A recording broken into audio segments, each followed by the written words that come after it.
Okay, so I need to verbalize this because I have to put it out there in the universe, and you all can pick it apart at your discretion. So let me just make sure I am online. All right. Okay, so I know some of you are, have friend requested me, and I accept maybe one or two every so often.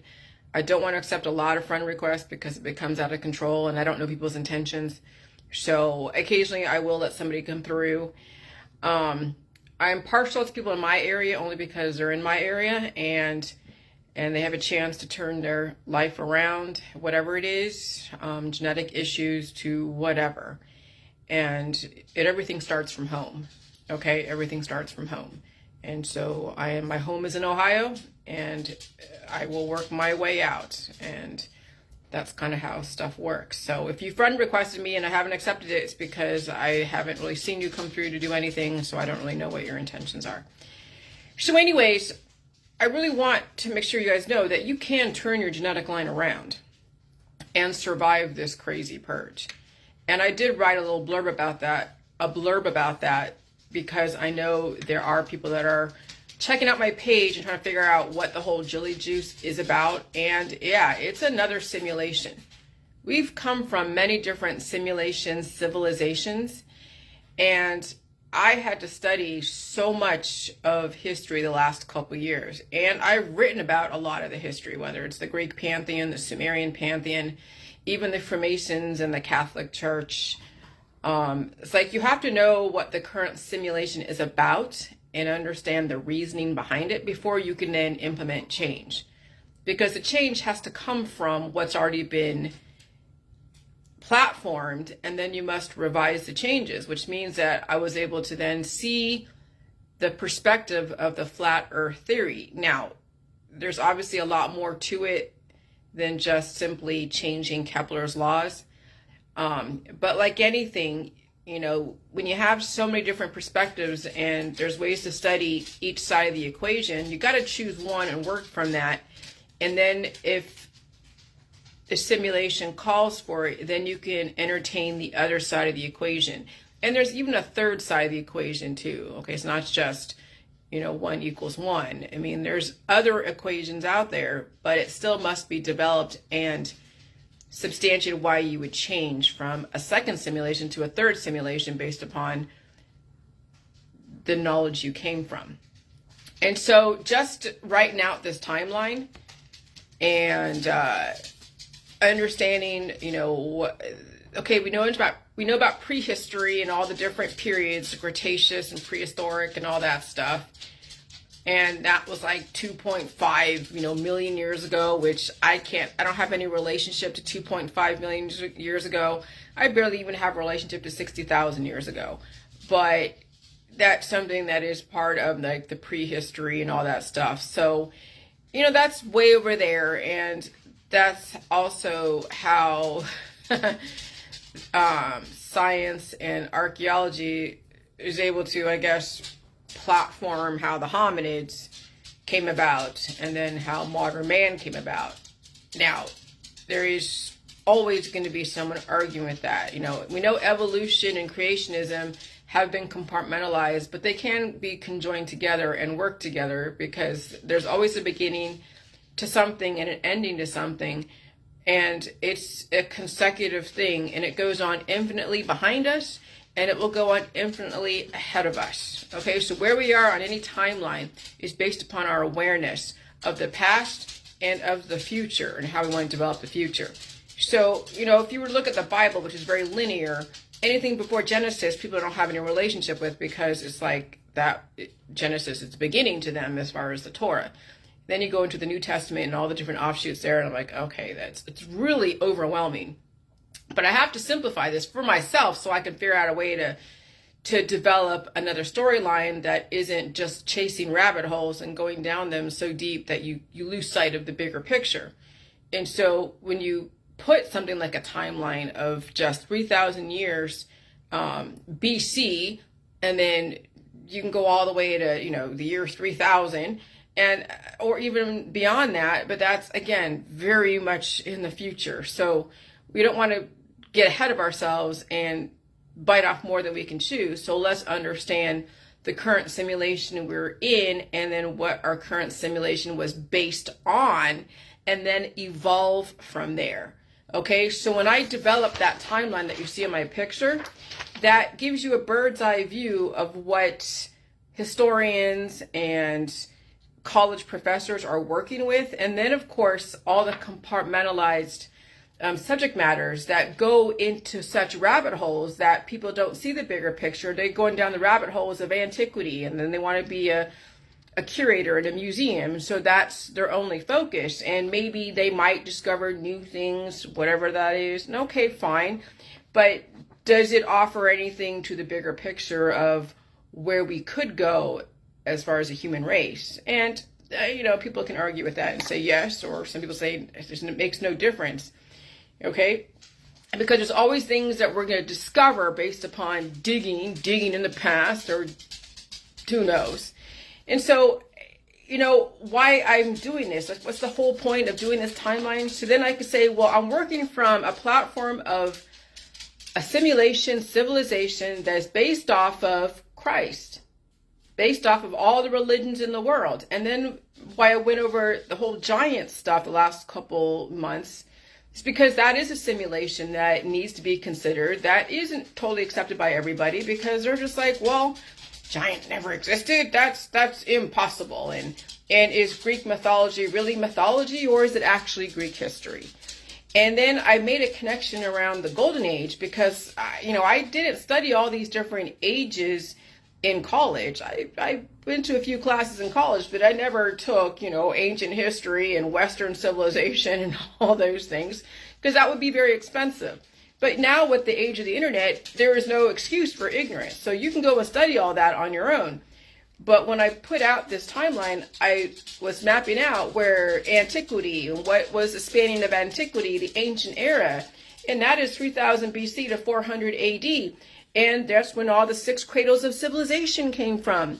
And then, of course, you can go down the rabbit holes of Mesopotamia and the Chinese dynasties, and you can go into all those things and then get lost in that, and then never see a bigger picture because you're lost down those rabbit holes. So then we're like, okay, well then there's the Golden Age, and that is where the Greek mythology, the Greek history, and you can put in like the Roman Empire and the Chinese emperors, but we don't want to make this confusing.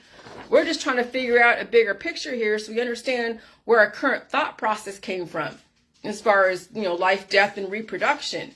And so if this whole timeline is predicated on life, death, and reproduction because Jesus died for our sins and all of that, then I can see why people don't believe people can live indefinitely, because everything is predicated upon that. Everything is Judeo-Christian, and then you have the Muslim, yes, and you have the Chinese Confucius and all the philosophers. Okay, fine.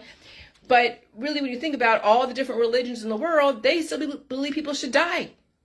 And then they're using biotech to do a nip and a tuck and cure you.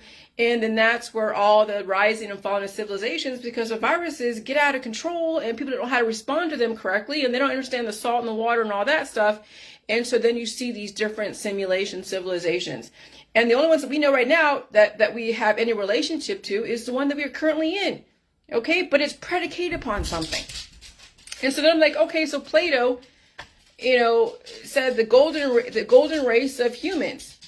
Okay, the golden race of humans. Well, what do you mean the golden race of humans? Oh, well, we know about Zeus and all the different, the Olympians, and they're supposed to be giants. And then we realized, oh wait, John mentioned the Epic of Gilgamesh, which I was like, okay, I'm sure it's relevant.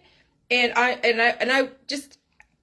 he's a totally smart dude. So I just couldn't wrap my mind around first all the ancient texts. And then I realized that, yeah, there was a simulation of where there were giants of the past. Why aren't they around today? Because it didn't work for the simulation. The infrastructure couldn't support someone who was like 5 or 6 meters tall. But they were, most likely, they were existing way back when. Can I prove it? Well, we see bones and we have rumors that and there's digs and all that stuff, but will will our authorities say, okay, yeah, we did come from a race of giants and they were giant. It's not just stuff in fantasy and all that. There was a race of giants that were around that we probably were bowing down to. And of course, that's in the Egyptian and the pharaohs. And maybe the pharaohs eventually became diminutive, but they came from a race of giants. Maybe that's where the Sumerian pantheon came from. They were the race of giants. I mean, these are all things that we have to consider and are absolutely plausible. Okay, so there's the Epic of Gilgamesh back in the 3rd dynasty of Ur, which is part of the Mesopotamian civilizations, of the 6 cradles of civilizations. And that was from 2100 BC all the way to 800 BC. And so you have that earliest known text in Babylon and Ur. And then he's dead, right? Because they're not immortal. And then you go all the way up to the point of where the Greek mythology, and then all the Greek, Roman, and the Roman Empire. And then you have where Jesus was born. And Jesus was born between 6 BC and 4 and 6 BC. And then his teachings were around early AD. Okay? And then you also have the Golden Age, the Latin literature, which is dead. And that's when the race of giants then were fallen away. And then it became the diminutive humans that we see today. And then you have the Middle Ages, the medieval stuff. So when you think about it, we're not that old, even as a human civilization, if we're going to use this timeline as to reference who humans are and where we came from. Now, again, anything prehistory when it comes to the hominids and the evolution, that's all speculative, okay? Because anything beyond the 3000 BC, and even then I can't even quantify 3000 BC, but whatever. But then you look at the viruses, and how viruses have been used to change human intelligence and change our phenotypical and genotypical characteristics, and also create plants, or to enhance plants based upon the atmosphere as well as the animals. My dog had to go through a major simulation change from the old to the new, and it was very energetic and it was a little scary. And so humans right now are undergoing a major simulation change, and you're seeing all the viruses being used to upgrade people who understand how to respond to it without using cures or countermeasures. Because even the countermeasures are still evolution. An antiviral and on a probiotic is still going to cause then a viral baby, a new prototype, but is someone going to understand how to respond to that energy? No, they're going to keep trying to counter until they counter those viruses themselves out of existence. And that's what's going on. We're in a great reset. We're in a major simulation change. It's going to happen for a few, even more decades than I can imagine. I mean, 2050, we have, I'm sure they're kind of planning for 2050, the people who are developing all this, but we're going to see a lot of changes, and it's happening right now. Okay? And so then we have to understand where then all the development of our society predicated upon the witches, and that comes from the witches and the warlocks and the wizards, and that comes from the Middle Ages, because they were using alchemy. Alchemy is just taking an antibiotic against a probiotic and has some kind of intention, and then you're seeing the magic, the new babies with the crazy heads and all this other stuff. And then science had to go in and figure out how they were going to isolate an individual so you don't have a human with 3 heads. That we have an individual, stable human race that is able to go through evolution. But the only way to go through evolution, since people didn't want to feel pain and they had to stay in their jobs for a certain amount of time, then they had to use the cures. But they couldn't use the salt and water because they want people to evolve. They had to evolve. They couldn't just extinct. You couldn't just be cured and then just die, because that's what happens when you are cured 100%, is you're not fertile, so you're not dropping babies, and you're not evolving to the new viruses in the environment. And that's what the evolution, the change in the simulation is predicated upon, is the new viral babies. And that's what's going on right now. The old is being washed away, by the new information, because you see many people who are at deficits can't handle the new viruses. They are freaking out over them. They're taking all their therapies against them. And in turn, it's going to make new viral babies, new prototypes. And so every single time I get exposed to a new virus, man, I go through some energy, but then I get smarter and smarter because I'm taking on the intelligence of my community. And so then you have to see where I'm going to substantiate that our society is based upon a whole witch race. And again, all of your religions, I don't care what it is, whether it's the star seeds all the way to the Judeo-Christian, is based upon alchemy and using magic, using the herbs and the alchemy, but it's being overused, and people don't realize what they're doing when they're using all of their concoctions, their anti-inflammatories, their antibiotics, and their painkillers. That, I mean, it's not allowing you to evolve, and all your drugs not allowing you to evolve, but then it's producing new viruses out there that are going to attack you. That's where the whole good and evil is that you're taking something like a food protein and an antibiotic that's very aggressive, like certain heavy metals. And so then you're attacking the human DNA. The human DNA is building a defense against it and then spitting it out there. And now you have a virus that is going to attack certain people's organs and systems. And so the person has to not only upgrade to the DNA that's a part of that mucus, but also whatever is going to attack their system. And it's supposed to make them stronger, yes, but people don't get stronger when they don't realize they don't know how to respond to the energy. So they become weaker and weaker, and then therapize themselves out of existence. And so then I'm going to put everybody, all the religions, all the different sects, SECTS, all the spiritual people, all under one lump entity, and say you all have been compartmentalized. That's what the whole Tower of Babel, you all have been manipulated into thinking that your way of looking at the world is so much better than the other way, and that your God is better than the other God. No, you're all doing the same thing, because you're all dying and reproducing, and no one is around long enough to understand that there's a bigger picture going on, and that we don't have to repeat the sins of the father. And so I think, and I'm hoping, I can't guarantee that the Georgia Guidestones is going to be the last thing, because that's the reason why the Georgia Guidestones exist, because we have so much life. Like that experiment with Universe 25, where you're creating a utopian society and everybody gets what they want for the most part, as long as you kind of work for it. And then people then get lost in the excess, the drugs, the alcohol, and all the other stuff. And so then there is no innovation, there's no incentive, there's no motivation to do anything other than just keep consuming. And so when you take in 7.9 billion people and you're throwing viruses at them left and right that don't respond to them, the intention of the Georgia Guidestones is to get down to a manageable population, so we're not doing this crazy reset purge, human purge that's going on at this point. And it happened in World War II. It happened in the Cultural Revolution. Not even that. It was that recent. Not even that long ago. And it happened, I'm sure, with like Atlantis and any other civilization that doesn't exist anymore. And we've heard that there have been more advanced civilizations on this earth. But can you prove it? No. So then you have to be the one to be the advanced civilization and learn how to evolve and take in new information, and not be so stuck in your traditionalist ways. And that's what is the downfall of our traditionalists in our societies. They can't take in new information. So my parents were traditionalists, and then I was the evolutionary one, and I was resisting every single tradition that ever was thrust upon me. And so that's a lot of the black sheep. But then the system figured out how to use the black sheep and get them into another simulation that still has the end result is death.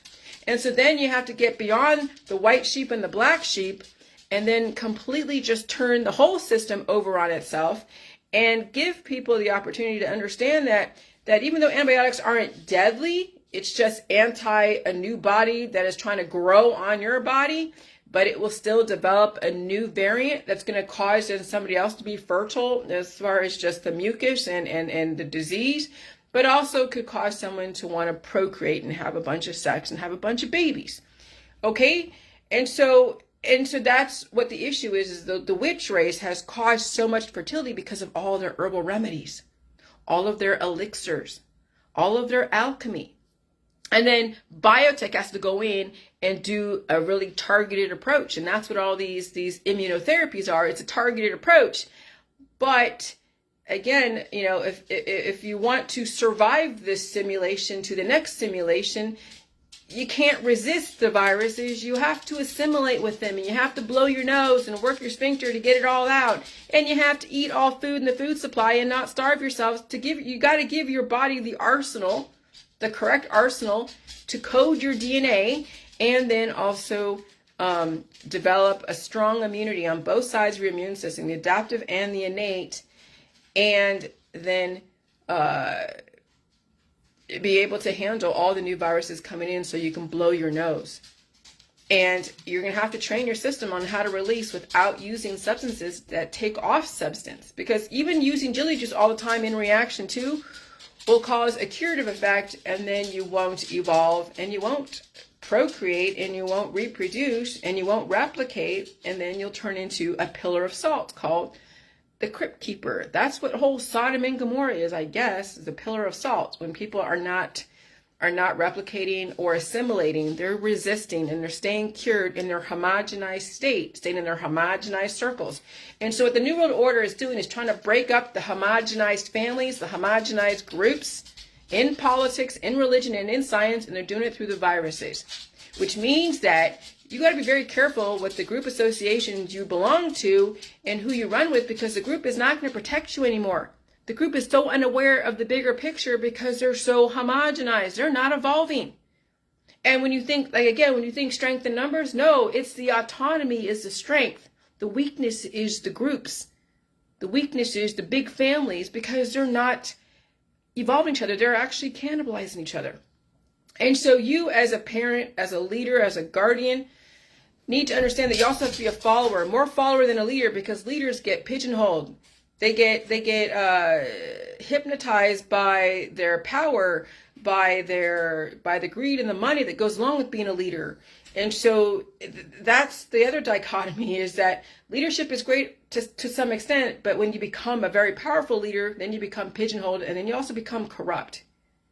And so then you have to learn how to follow everybody without absorbing everyone's energy, but you're observing and you're watching how things play out. And then you are constantly adjusting the way you do things so you can fluctuate with the environment and evolve with it. And you can save yourself, save your kids if you have the power over your kids, and survive all this, because we are in a great reset. This is a major human purge going on. And if you can't wrap your mind around that, then fine, do what you got to do.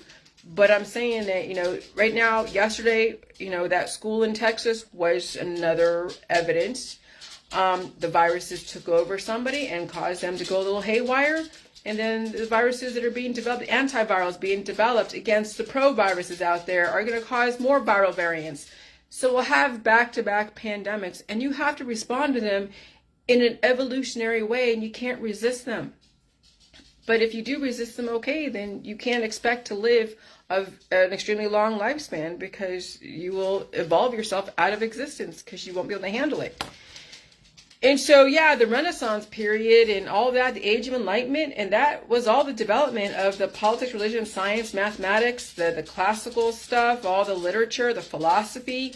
That's where all the religions and the philosophy and the ideologies come from. And then people went off into their respective areas.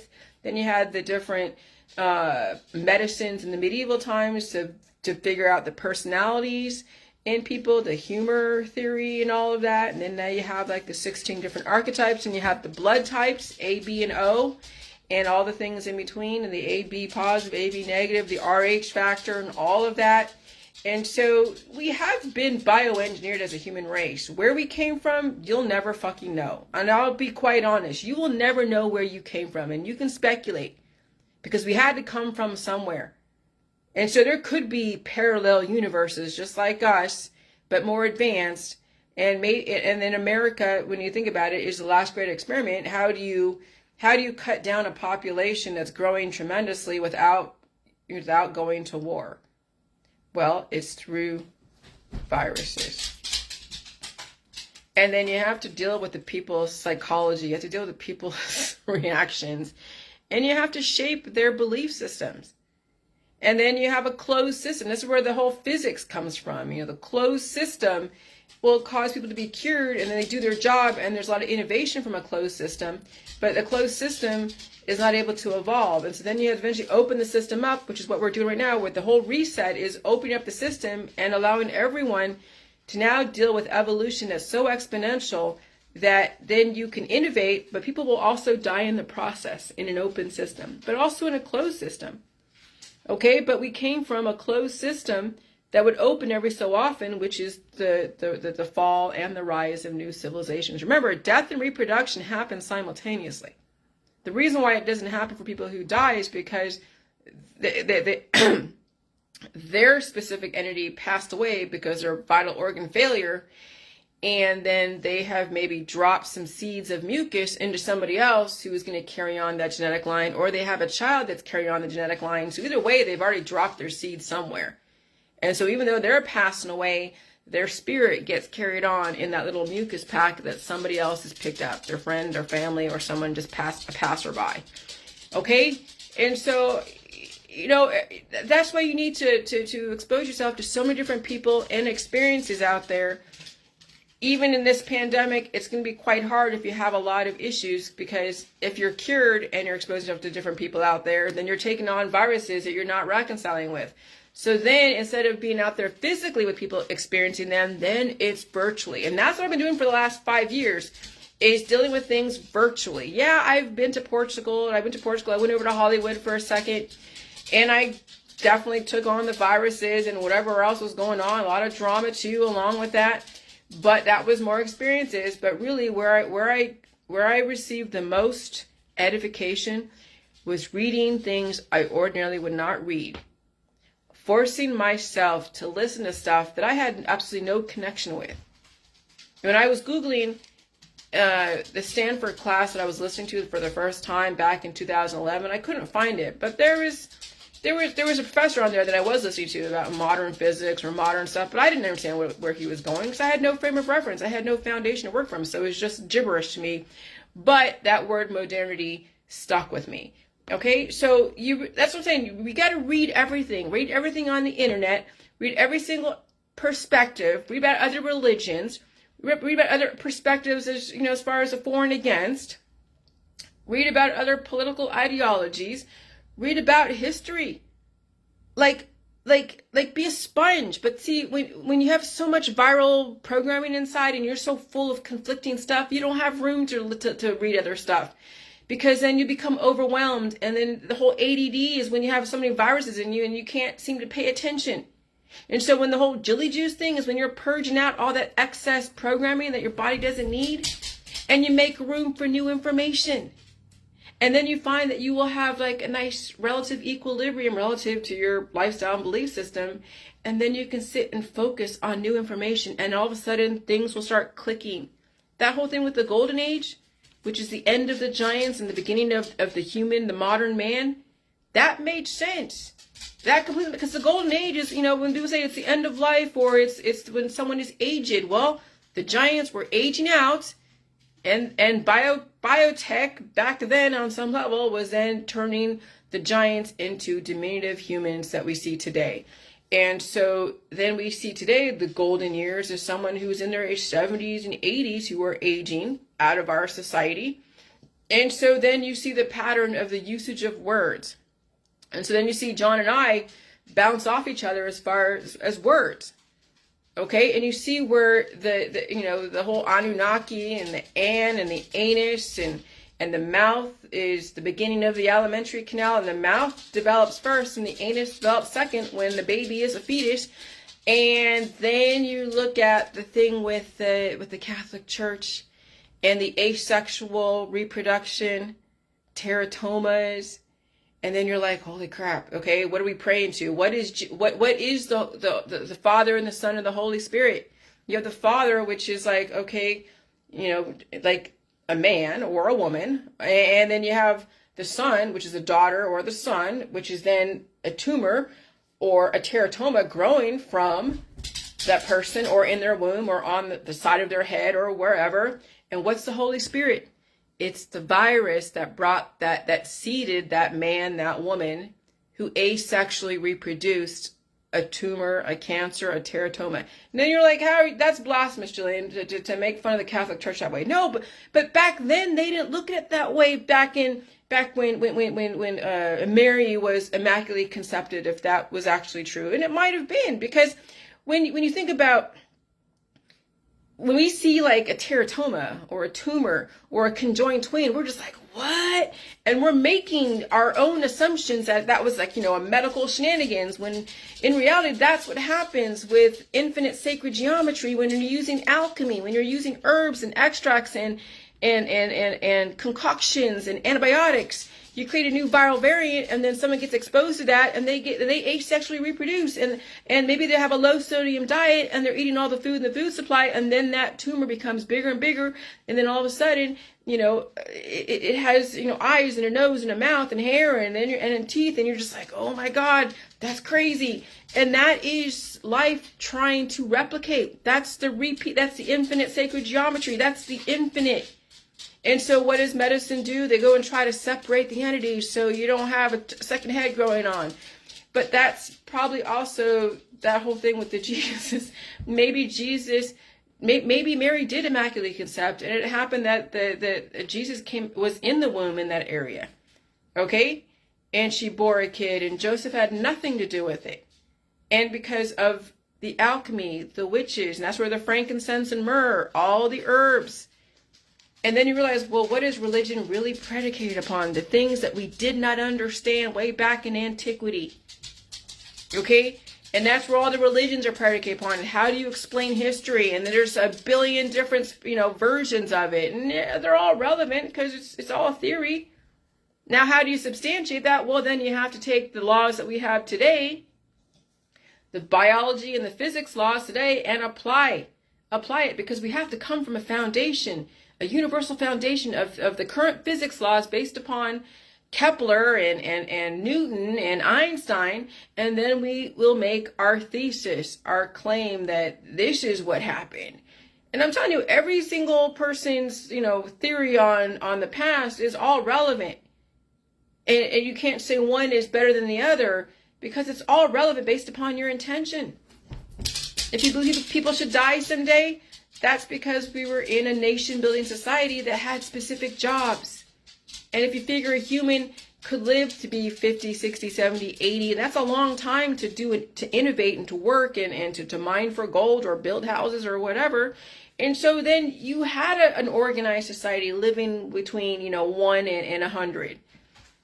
But now they're trying to cut down the population so you don't have so many people you have to go and level up to, which means that then the indefinite life and working from home, so you're not hanging out with so many people who are mutating these viruses left and right, causing you to evolve, then that is now relevant.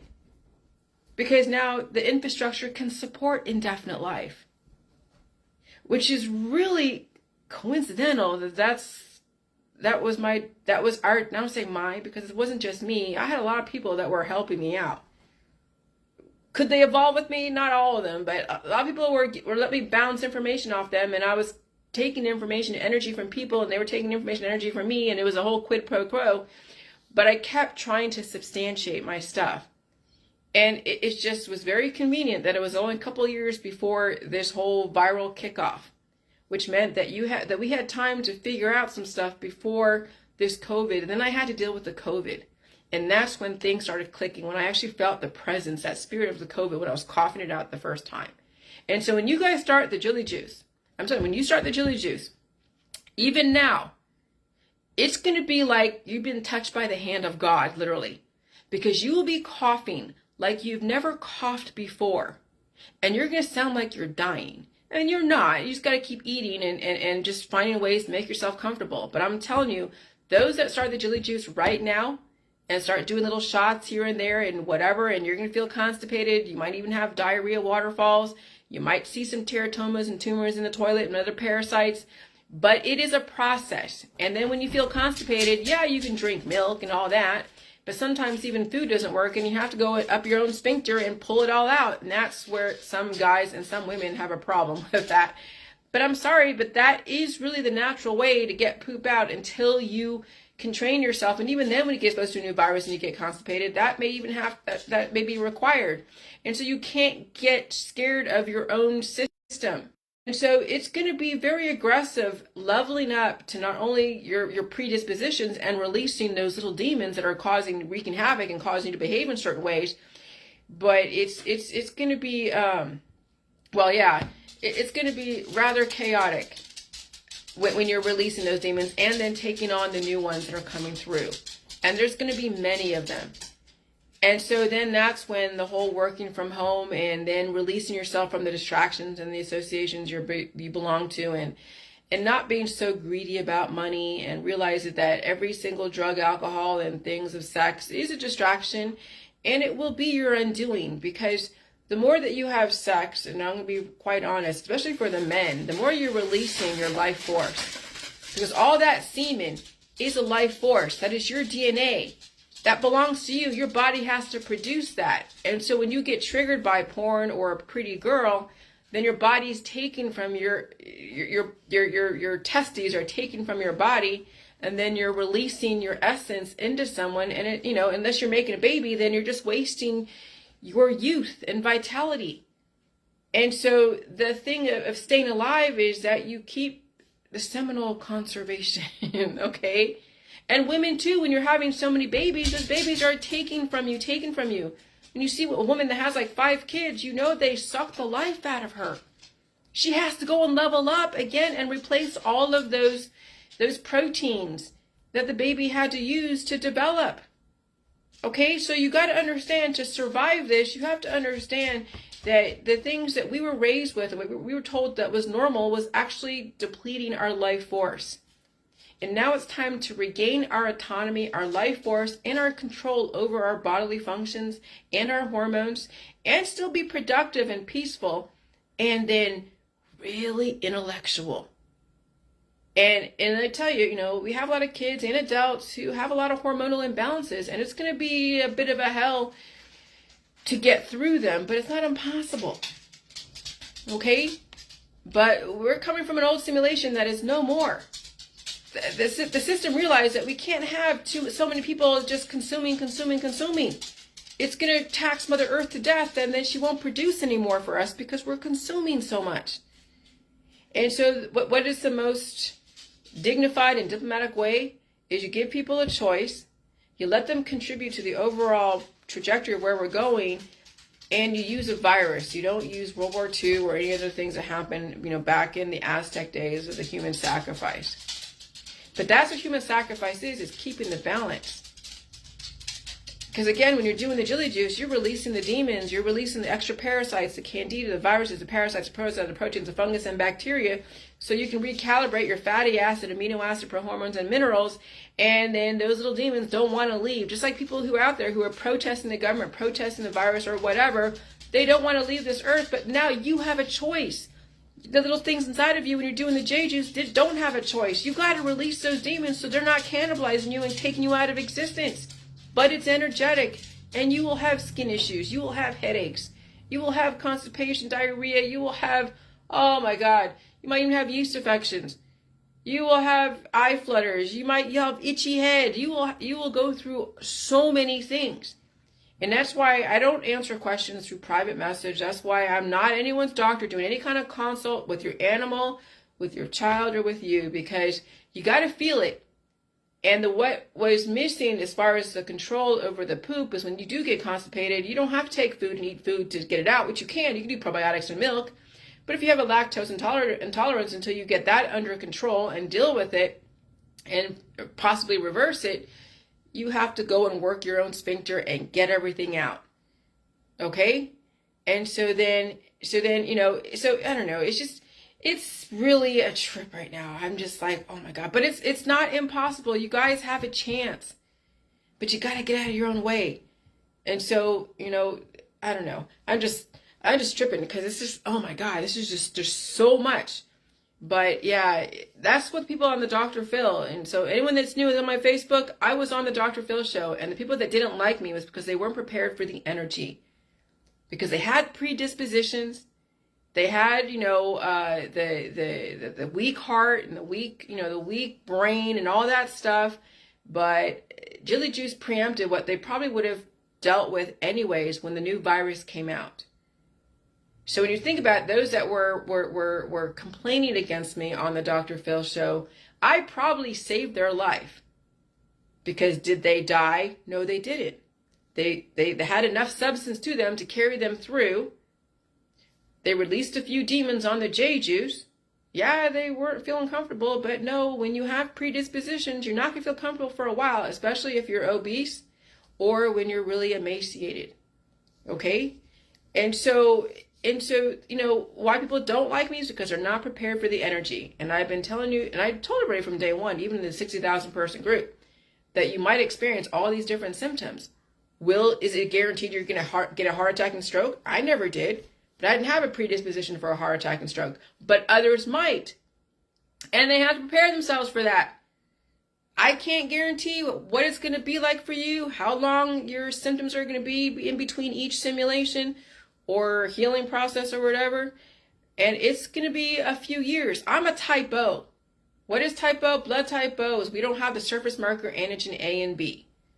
Surface marker antigen is a programming that has a continuous stream of B cell memories coming from the antigen programming that's in the surface marker antigen of blood type A and B. So that's why the people who are blood type A and B will have a harder time in this COVID environment, because they already have all the programming and they're taking on new programming, and it's also catalyzing energy and causing a lot of fertility, and it's aggressive. And that's why some people drown in their own mucus, because there's so much of the mucus, the antibodies replicating at such a rapid rate, and their diaphragm is atrophied, their sphincter is atrophied, and so they're not releasing, and they're accumulating so much mucus more than they can release, and that's what happens. That's why they have to be on ventilators so the system can suck out the mucus, because they never trained themselves how to cough it out. And so I'm a blood type O, which means that it was easier for me to deal with. I mean, it wasn't easy relative to my expectations. I had to deal with the hives and the rashes and the splitting headaches, and even my dog had to deal with like seizure after seizure after seizure after seizure. And it was insane for her. And people even heard her have some seizures on Facebook, doing my Facebook Live. And she is now better for it. I had to keep feeding her, and sometimes I would hand feed her because the new viruses that were in the environment were just causing a little bit of crappy stuff going on, and she wasn't hungry. And so I would just hand feed her, just make sure she had something for that day, because she wasn't interested in food. And so I changed her food a lot too, to figure out, well, what would she be interested in now? Now finally she's eating her kibble, and I might even add like some extra bully protein for her. So, but I mean, right now she's eating her kibble and she doesn't like the wet food. And so, hey, that's fine. And sometimes I'll add a little bit of the people food in there, just a little bit, nothing crazy, but she's eating regularly, she's pooping regularly, she's sleeping, and she has to pee, she'll pee. If it's in the house because I'm not awake, because I'm sleeping, I'm fine with that, okay? I mean, I have an animal, and I don't have a doggy door, so I will deal with whatever I deal with. But I mean, it has been quite a journey for me. But those that are blood type A and B will have a hard time, because they have to release that programming, and it is energetic. And then the COVID-19 and all the variants and everything else thereafter are going to really exacerbate people's issues. And so at this point, the system is targeting those that are A and B as far as the viruses, because they're the ones are being afflicted the most. And so if you get a therapy, you're still putting positive and negative together, creating another viral baby. So even though you have personal protection, you're still spitting that out to somebody else, who's then going to convert that energy and spit it right back at the person, and they have to go and then upgrade to that. And there is no therapy for someone that just converted their own protein, okay? And so no matter what, therapy or not, you're going to have to deal with converting to this environment and assimilating and feeding it and deal with the symptoms. If not, then you will be taking the antivirals, the antibiotics, and causing more of the aggressiveness, not only in your household, but also out there. But someone like me, I'll just cough it out. It'll be uncomfortable. You'll hear me cough, and you'll hear that deep cough that I have, but I'll deal with it.